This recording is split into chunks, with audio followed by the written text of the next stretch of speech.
And our first salvo takes us to South Africa, where today marks the National Heritage Day.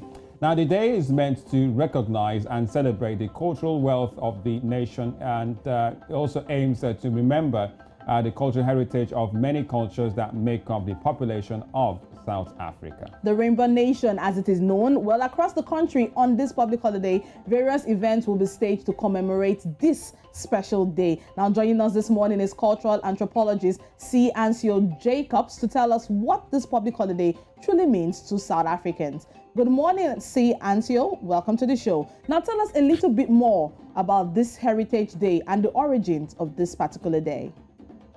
Good morning, and thank you for having me. So Heritage Day is an interesting one. It dates back to 1828 in South Africa, back to King Shaka's dynasty. King Shaka dies at that point in time in our history, and his death is then commemorated annually. Fast forward in South Africa's history, then just after we achieved democracy as a country, Nelson Mandela calls for a celebration of the country's heritage. This happens to coincide with the time that Shaka is being memorialized, and as such there's some contention saying that this day is only celebrating one cultural facet of the country's identity, and so it's then decided that Heritage Day should instead be all-inclusive, celebrating the country's multiple cultures, languages, and the very generous history that South Africa has across racial groups, linguistic groups, and traditions and cultures. So the day has taken on many forms over the years, but probably around 2008, it's then recognized by the National Heritage Council. And after this recognition takes place, South Africans start to try and find a more general identity. This is meant to be a community building day. This is meant to bring South Africans together who are quite disparate from one another for a number of reasons. And more recently, it's become known as National Braai Day. South Africans kind of take out their barbecue sets, and you'll see many South Africans on this day braaiing with one another, and that's what's part of the community building project. Obviously, it's not the be-all and end-all of celebrating our diversity in the country, but what it does do is it gives South Africans the opportunity to reflect and to commune with one another, which we seldom do in the country. It gives us an opportunity to learn about each other's languages, our cultures, our traditions, and to appreciate the diversity that we have as it's enshrined in our Constitution and the Bill of Rights.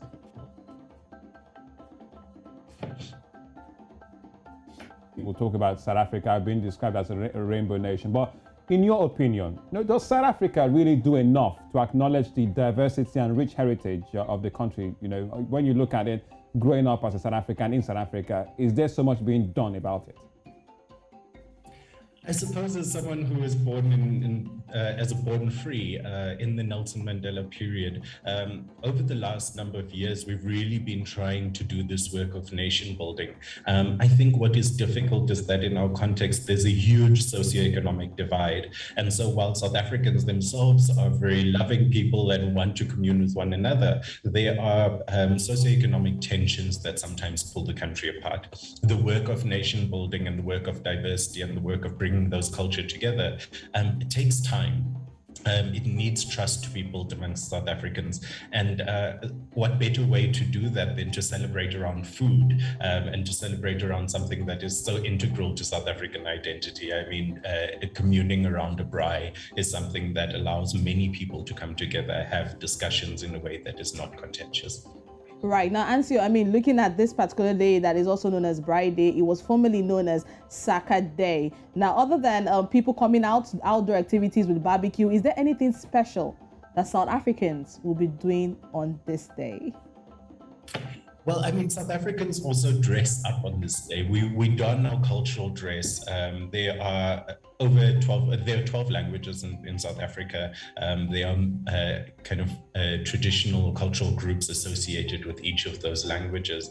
And what's interesting about that is that people then don their cultural dress, which is often very colorful. It shows pride within the history and traditions of each cultural group. But then we also celebrate by singing and dancing, sharing our traditions. The oral history here in South Africa is quite important. important. So storytelling, remembering the past, knowing where we're coming from, that's really what South Africans are doing today. And then for others, it's just about having a braai and being social with one another. What about you, Siansio? What will you be doing today then? I'm definitely having a braai today. I'm wearing work clothes at the moment, but I will go and put on my traditional regalia shortly, and I will be engaging with friends and family for the rest of the day. Right. Now, lastly, Siansio, before we let you go, we'd like you to just watch this video with us.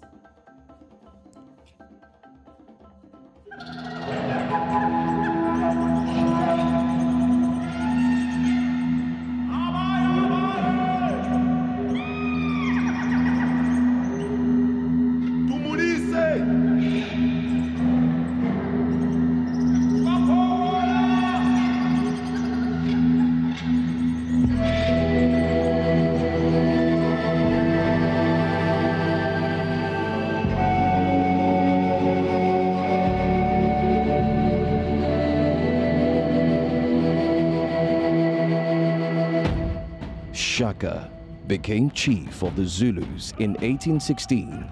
The tribe numbered fewer than 1,500 and was among the smaller of the hundreds of other tribes in southern Africa.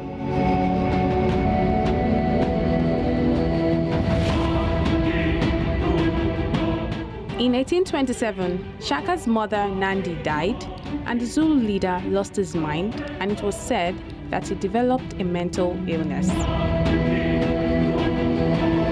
In his grief, Shaka had hundreds of Zulus killed, and he outlawed the planting of crops and the use of milk for a year. All women found pregnant were murdered alongside their husbands. He sent his army on an extensive military operation, and when they returned exhausted, he immediately ordered them out again.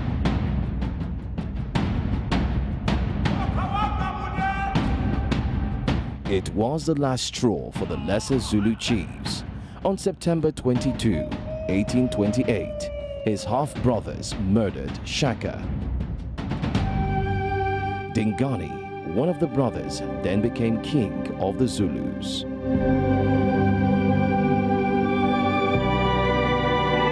September 24 is known as a public holiday, also previously known as Shaka Day. It is now celebrated as Heritage Day to be more inclusive of the various cultures and ethnic groups in South Africa.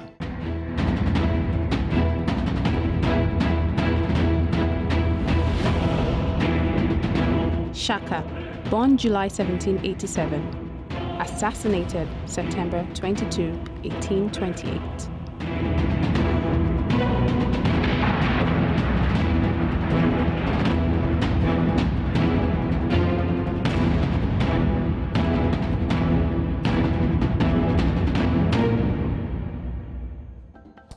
All right, a bit of African history, quite pictorial, I have to say. Well, Siansio, you're South African clearly, so you can tell us more about this. What do South Africans really remember about, the legend Shaka Zulu?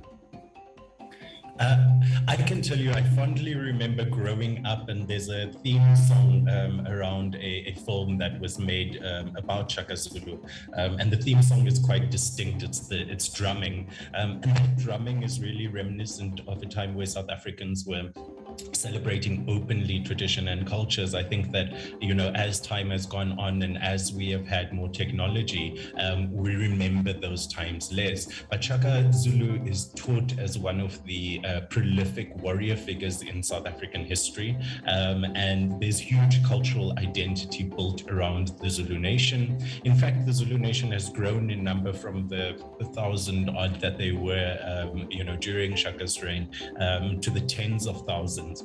Zulus still hold a critical part within the country's identity. KZN is one of the areas that holds the largest number of Zulu-speaking people in the country. It's also one of the country's predominant languages, and this is all an ode, in my opinion at least, to Shaka, to remember the grandeur that Shaka, displayed, and how he was very much invested in the project of community building for the Zulu nation. I think we are trying to carry that through through in South Africa, we are trying to keep our community and our nation building through that social cohesion that we're trying to build by memory, by oral history, and by remembering parts of our history that are very interesting to look back at, but also remind us who we are today as a country.